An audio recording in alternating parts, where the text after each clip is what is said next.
Apresento a vocês a mesa de som T0202 da Taramps. Essa mesa conta com 2 canais de entrada e 2 canais de saída. Aqui nos canais de entrada temos as conexões via RCA e também P10. Para quem não conhece, RCA é esse padrão aqui e P10 é este. Na conexão RCA podemos utilizar, por exemplo, um player automotivo ou até mesmo 2 players, já que nós temos 2 canais de entrada. Ou até mesmo utilizar a conexão P10 para conectar um microfone como este, ou 2 microfones. Podemos utilizar instrumentos musicais como violão, podemos conectar teclado, enfim, você vai transformar o seu som automotivo, a sua caixa Bob ou a sua caixa amplificada em um verdadeiro show, um verdadeiro palco, né? Vai estar preparado para você utilizar diversas fontes de áudio. Além disso, a mesa tem controles separados, né? Ajustes separados aqui para os 2 canais de entrada, o ganho, né, primeiramente, para os 2 canais, e também equalização em 4 níveis. Você pode dar ganho ou atenuar 4 níveis de tonalidade: grave, médio agudo e agudo. E ainda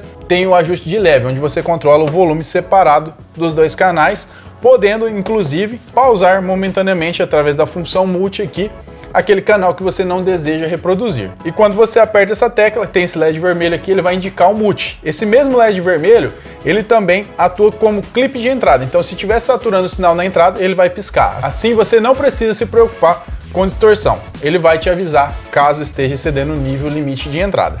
Tem também o LED de sinal, que vai indicar se tem sinal ou não nas entradas. E agora, falando dos canais de saída, são 2 canais, um canal master e um canal auxiliar. Falando em canal master, nós temos aqui um volume master, que controla de forma geral o volume da mesa.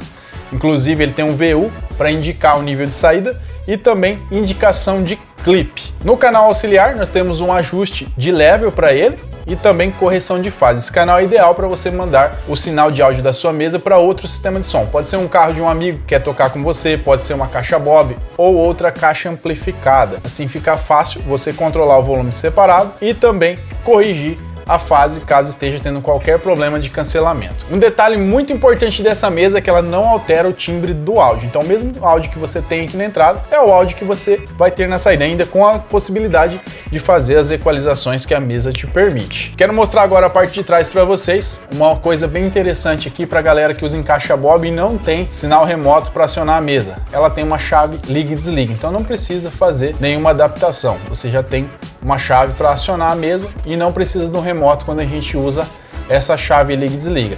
A mesa inclusive tem uma saída remoto aqui, ó, para você acionar os seus amplificadores. Ela também conta com acionamento tradicional remoto, então se você ligar o seu player que tem saída remota, a mesa vai acionar normalmente e liberar o sinal para acionar os amplificadores. Aí não precisa ligar essa chave, vai permanecer o sinal remoto aqui para acionar a mesa. E esse conector aqui de alimentação, ela é uma mesa 12 volts, ela já vem com esse conector padrão aqui. E o consumo dela é muito baixo. O consumo máximo dela fica na casa de 280 mAh. Então é muito fácil e prático para você utilizar aí no seu sistema de som. Mesa de som T0202 é a Taramps te colocando no comando do show.